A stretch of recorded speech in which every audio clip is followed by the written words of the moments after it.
I'm going to go ahead and get started with a truly disturbing story that is not, it hasn't got the attention of any mainstream news outlets, really. And it's not the big IVF story, which we'll talk about in a little bit. But you have to see this clip because it's insane.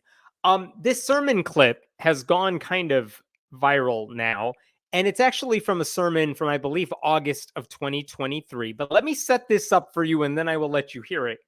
There is a pastor named Bobby Leonard. I think he's in his mid 80s or something. He's the head of a place called Bible Baptist Tabernacle in Monroe, North Carolina.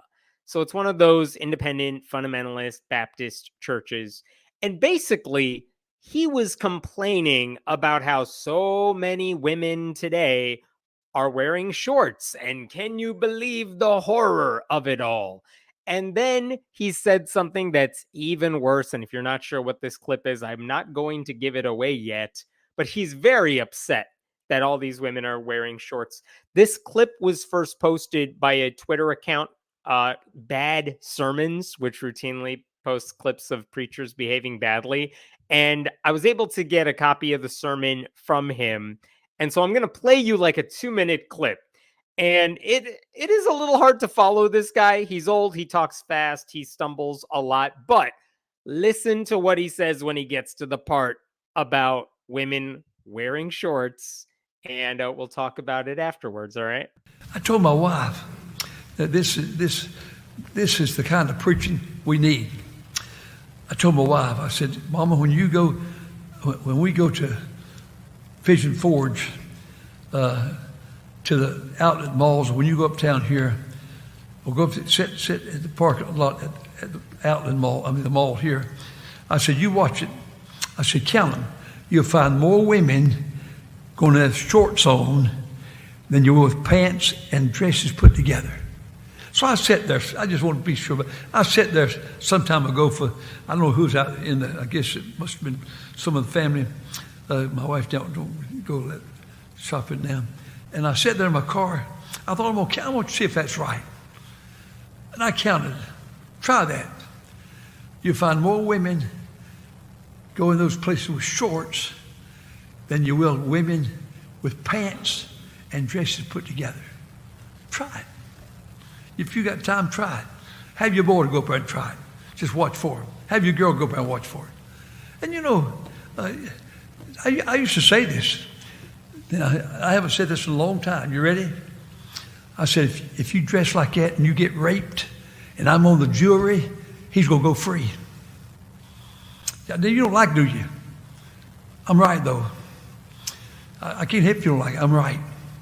Because, you know, a man's a man. A man's a man. When I was a boy, 80 years ago, I was raised in Martinsville, Virginia, partly in Moxfield, North Carolina.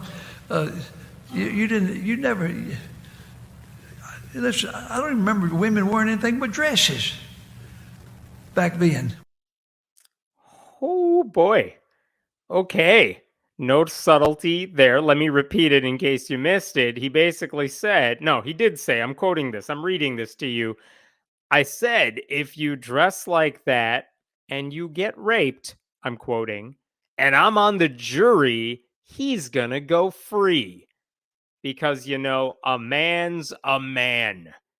This guy thinks women who wear shorts deserve to be sexually assaulted, and that even if he had the power to punish her assailant, he wouldn't use it because, you know, men be rapists, apparently. Which honestly says a lot about how horrible he thinks men are, which, to be fair, if you had to live in this guy's mind, I too would think all men are awful. Meanwhile, he freely admits that he spends his free time sitting in parking lots, just staring at women to see what they're wearing on their legs, which is also creepy when an old man says, yes, I went to the outlet malls and I sat in my car and I had my little tally sheet of how many women were wearing shorts or skirts or pants and why aren't they in burqas. Like, don't let the congregation off the hook either, because in that clip, it's not like you see all these people stand up and walk out. I watched like the next several minutes of this sermon, and like nothing changed. No one's moving. Whoever was in that audience to begin with just sat there. They were fine with it. They didn't call him out on it. They didn't walk away. And I promise you, one, that was not taken out of context. I don't know in what context that might be okay, but like even if you think it was not. I watched before, I watched after, whatever. And I would love to even link you to the full sermon, but after that clip was posted a few days ago, the church took down its Facebook page, it took down its entire YouTube channel. um and again, I remind you, this was delivered in August of 2023. I'm not sure what happened now that someone came across it and tipped off, bad sermons to post that clip. Um, but this sentiment that, what was she wearing? She deserved it because of what she was wearing. That is not new. I mean, that's not new for men at all. I know women know that, but it's also very much not new in conservative Christian circles. And I want to just show you a couple things in case maybe you missed this a while back. This is a headline from the Washington Post back in 2018. But check this out. This was about a Southern Baptist leader. His name is Paige Patterson. And this was a headline because he had said some really disturbing stuff. And as people dug into this guy's past, the headline says Southern Baptist leader encouraged a woman at his seminary, by the way, not to report alleged rape to police and told her to forgive her assailant because, men be rapists, apparently. But that's the sort of thing that is typical in these circles. And then I was doing a little more digging around and I saw this article that I want to share with you. This is from 2011, but check out the headline here. Teen accused of sex crimes involving multiple children. Let's read the story. The teenage son of a local pastor has been arrested and accused of sex crimes involving multiple young children. This is from 2011. Some dude turned himself in to the sheriff's office on Thursday. His father is an associate pastor at Bible Baptist Tabernacle in Monroe. Oh, look, it's that church. And he helps with the daycare at the church's school. The church has a school, and this dude works there. That is disturbing. That is extremely disturbing. And I only bring that up to say maybe the focus of this Bobby Leonard sermon, maybe the focus should be on the criminals working at his building and not what random women are wearing when they're going shopping in a really warm area. Pigeon Forge, I've never been there when it's like 40 degrees out. It's always 120 degrees. I went back and I looked to see if this church had put up anything on Facebook, if they'd put up anything on YouTube. So far, nothing, unless I missed it. But I did come across this image that I want to share with you. Whoops, here we go. Let me show you this. This is what was outside their church apparently today. Maybe it's still there. I know it's a little hard to see, but this is the marquee outside the church. I'm sorry for any hurt. I was wrong. Pastor Leonard. So it looks kind of like the pastor is apologizing. He's doing it in the least public way imaginable because no one's driving by this church. He's not doing it in the places where everyone would have seen the clip, so that doesn't help. Also, if he's apologizing because he says he was wrong, I think he owes it to people as a pastor to say, here's what I was wrong about. Because I don't know what he thinks he did wrong. Is it the staring at women randomly, creepily? Is it saying that he would have let the guy off the hook? Is he saying that women can wear shorts and he shouldn't think any less of them because of it? Like, this is, without knowing that, what exactly is he apologizing for? Or is he just upset that people are mad at him and he makes the church look really bad? because without that explanation, none of this should sway anybody. I don't buy his remorse. I don't think he has any. So, disturbing story, not an unusual story, unfortunately, because I've heard when Paige Patterson, that guy in the Washington Post article, when stories came out about that guy a few years ago, because he's not just a random dude. He was a higher up in the Southern Baptist Convention, the biggest Protestant denomination in the country.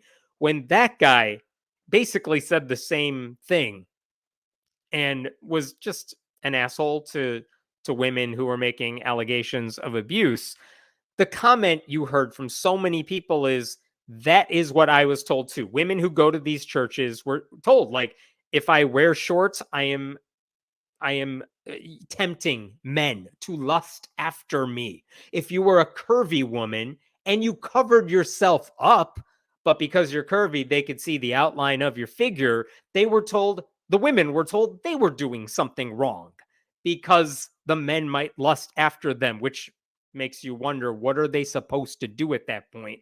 But this is something that is typical in evangelical circles, which is blaming the women for anything that then happens to them or the way men treat them. It's always their fault. It's how they treat marriages. It's how these churches treat marriages, where like it is the woman's responsibility to control what a man does. It's never the man's responsibility to control himself. Like in that sermon clip I played for you, at no point does Bobby Leonard say, hey, you know who might be the problem here? The dude who sees a woman in shorts and then decides to attack her. No, not only does that guy get off the hook because he never talks about that guy, he goes out of his way to say, if I were on a jury, I would totally like high five that dude and let him go because, come on, what do you expect? Do you expect a woman to walk by with shorts and not get assaulted? Come on now, we're Christian. What else can we do? It should horrify. It should horrify everybody who watches that clip who goes to that sort of a church, because I know that's a IFB church and they're considered fringe, but that rhetoric that women are to blame for how men look at them and treat them and assault them, if that's what it comes to, that sort of rhetoric is not unusual in non-denominational Christian churches, white evangelical churches, mega churches, that sort of thing that is rife in purity culture and all that. It's everywhere. So that guy's not a fringe dude. What he said is just typical Christianity for you, and it's just messed up. How many times have people been telling us about that sort of culture where it's like, well, what was she wearing? As if that matters, as if men can be forgiven or let off the hook because they were supposedly tempted by that. Just an awful, awful way to deliver a horrible message. I'm going to pause there, but I suspect many of you have thoughts about it. I'm very curious what your comments are about that story. Why are these guys so obsessed with what other people wear? They need to deal with their own issues first. Not only, I mean, you are right. Why are they obsessed with what other people wear? But I think this goes back to, there is nothing that a woman could wear that these guys would like be okay with. If she, I mean, I know this is half joking, but it's not. Like, if she's showing ankle, if she's showing some of her shoulder, they would be saying the same stuff, unless she was covering pretty much 99% of her body. And even then, they would be like, well, I see your eyes, and they were asking for it. So I don't think that any of this would make any difference. It doesn't matter if she's wearing shorts in Tennessee in a hot area or a one-piece bikini at the beach.